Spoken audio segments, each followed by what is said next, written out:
No cenário de segundo turno da eleição presidencial de 2026, o senador Flávio Bolsonaro voltou a aparecer em empate técnico com o presidente Lula, segundo a quinta rodada da pesquisa BTG Nexus, divulgada nesta segunda-feira.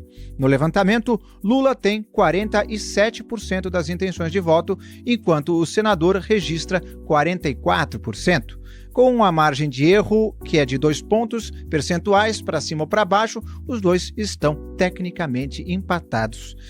Rodolfo Borges, essa pesquisa já capta os efeitos das crises de Jacques Wagner e de Michele Bolsonaro?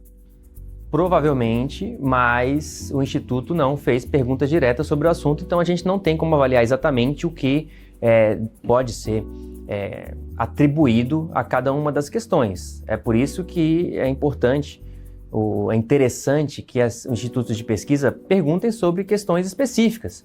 Mas isso aí também agora está sob questão, inclusive do ponto de vista da Justiça Eleitoral, depois que o PL questionou uma pesquisa Atlas Intel que incluía a história do Dark Horse no contexto da pesquisa eleitoral. Então, assim, é bem provável, sim, que teve um impacto. O que a gente pode dizer, a gente estava dando uma olhada aqui na redação, nos números mais específicos da pesquisa, e de fato, se você olha para os votos do Lula, as intenções de voto do Lula no Nordeste, teve uma queda. Teve um cenário lá de primeiro turno em que tem uma queda de 5 pontos para o Lula, 5, 6 pontos. Então, é de se imaginar que, pelo fato de o Jacques Wagner ser um senador da Bahia e até semana passada atuar como o líder do governo Lula, talvez isso tenha impactado mais numa região que conhece melhor o Jacques Wagner. Agora, a gente não tem os elementos, elementos mais evidentes para dizer o que exatamente impactou cada uma dessas questões. Vai ter aí uma pesquisa Atlas Intel que deve sair na quarta-feira e que vai trazer mais perguntas em relação a esses assuntos. Não vai trazer o vídeo da Michele, né? Vamos lembrar que o PL questionou a pesquisa da Atlas Intel, entre outras questões, porque incluía lá o áudio em que o Flávio Bolsonaro pedia dinheiro para o Daniel Worcaro. Isso aí foi uma inovação. Os ministros do TSE, especialmente o Dias Toffoli, disseram que isso aí é problemático e que o tribunal teria que tratar disso em algum momento. Como a Atlas Intel está questionada lá oficialmente, formalmente no TSE, o Andrei Roman, que é o CEO da Atlas Intel, inclusive disse nas redes sociais dele que eles gostariam de incluir esse vídeo da Michele aí para ser submetido à opinião dos eleitores, mas ele falou, enquanto não tiver uma decisão sobre o assunto, a gente não vai botar vídeo nenhum. Então a gente não sabe ainda se tem o que exatamente foi definidor aí para essa estabilidade, porque essa questão é uma estabilidade em relação à pesquisa feita 15 dias atrás, mas é aquilo, está estável porque eles podem ter perdido ou ganhado em relação aos assuntos, mas aí acaba que eles ficam, os números ficam muito próximos, é uma oscilação pequena. De qualquer forma, o Flávio está um pouquinho mais perto do Lula nessa pesquisa aí do que estava há 15 dias. Wilson? Olha, é uma boa notícia pro Flávio Bolsonaro, apesar de tudo. E reforça, mais uma vez, a capacidade, né, que o bolsonarismo tem de se reinventar. Porque mesmo diante de... né, reflete a resiliência, era essa palavra que eu estava buscando aqui na minha cabeça. Reflete muito a resiliência do eleitor bolsonarista. E, assim, porque diante de tudo que aconteceu, caso Dark Horse, vídeo da Michele, você ainda tem uma possibilidade de crescimento do Flávio, isso mostra que a situação ela é muito ruim, principalmente para o Lula, tá? Obviamente que a gente tem que esperar se vai aparecer um outro caso, uma outra denúncia envolvendo o Flávio, mas se de fato aparecer, e se ela aparecer cedo, isso é uma boa notícia para o Flávio, porque as pesquisas elas mostram, Inácio, via de regra, que o eleitor ali de centro, direita, que tende a votar no Flávio, no primeiro momento, quando surge uma denúncia, no primeiro momento ele recua, né, ele se coloca como vai votar nulo, aí depois o tempo passa, e aí o Flávio acaba conseguindo recuperar um pouco esse voto. Então, eu acho que tende de ser, Inácio, essa dinâmica até a primeira semana de outubro, que é quando acontece de fato o pleito. Então, assim, acho que a dinâmica vai ser muito essa. A não ser que aconteça alguma coisa um pouco mais drástica em relação contundente sobre o Flávio Bolsonaro. Se não, eu acredito que vai acontecer muito isso, sabe? Ele cai um pouquinho, depois volta, cai um pouquinho, depois volta. Porque tem um detalhe que a gente também não pode deixar que a gente tem que deixar muito claro e não pode ignorá-lo, que é o seguinte: o eleitor bolsonarista, não só ele é resiliente, como o bolsonarista radical, ele é chato. Sabe? Que me perdoe aqui a galera do chat. O cara que faz campanha, eu tô falando chato do ponto de vista da militância mesmo. Hoje, esse eleitor bolsonarista ranzinza, ele faz o trabalho de militância melhor do que o PT fazia nos anos 90 e 2000. Aquele trabalho do petista ranzinza de rua, sabe?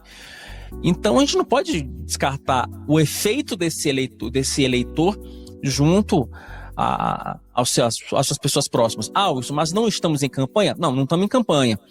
Mas se isso está acontecendo agora, imagina quando começar de fato a campanha em rádio e TV, quando de fato a eleição começar para valer.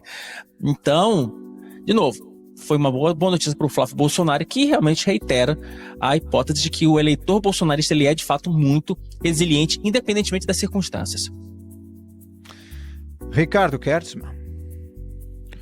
Inácio, eu particularmente intuo que essa pesquisa, apesar de ela estar dentro, né,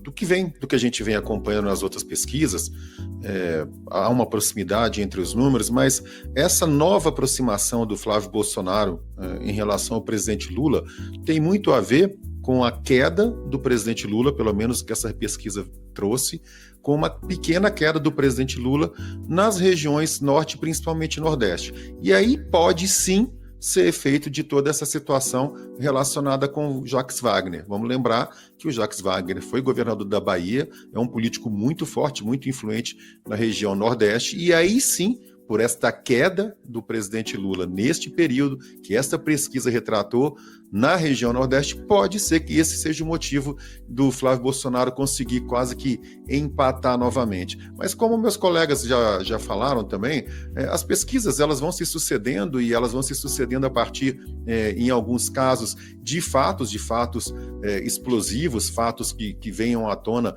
relacionados a escândalos ou a eventos que sejam prejudiciais sob a ótica eleitoral para um ou para o outro lado, e essas oscilações vão ser normais. Como o Wilson acabou de falar, você tem o bolsonarismo raiz, aquele que pode acontecer tudo de pior que aconteça relacionado ao ex-presidente Bolsonaro, aos seus filhos. Estamos falando em torno de 20% a 25% do eleitorado, desse espectro bolsonarista. Isso aí é imutável, não vai mudar de jeito nenhum. E você tem ainda o sentimento anti-PT, anti-Lula, que é muito, muito forte, que faz com que haja uma espécie de piso, né, que o Flávio Bolsonaro não caia. O piso a gente já conhece, a gente tinha que descobrir agora qual que é esse teto que ninguém sabe ainda se existe e se vai ser possível que esse teto ultrapasse o presidente Lula na reta final.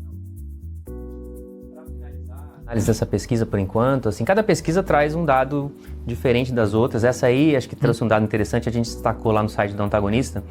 22% dos eleitores de segundo turno, de um possível segundo turno entre Lula e Flávio Bolsonaro, eles votariam a partir da rejeição. E aí tem o interessante de ver isso aí, além desse componente grande aí de 22%, é de que no caso do Flávio, 31%, quase um terço, dos eleitores que dizem que votariam no Flávio no segundo turno, eles afirmam que seria para tirar o Lula. Eles não têm convicção de que o Flávio é o melhor candidato. Eles só votariam porque é contra o Lula. No caso do Lula, são 16%. Então, 16% dos eleitores que votariam no segundo turno Lula fariam só para tirar o Flávio. O que mostra que o eleitorado do Lula está mais consolidado, é mais convicto de que o Lula é um melhor candidato. Indica que essa pré-candidatura do Flávio, ele pode mudar isso durante a campanha, ainda é frágil. E ela vem sendo fragilizada ao longo do tempo, diante do histórico do Flávio, que ele tem feito, inclusive de divergências internas aí com a própria família. Você gostou desse corte? Deixe seu like, ative as notificações e se inscreva no canal para estar sempre atualizado.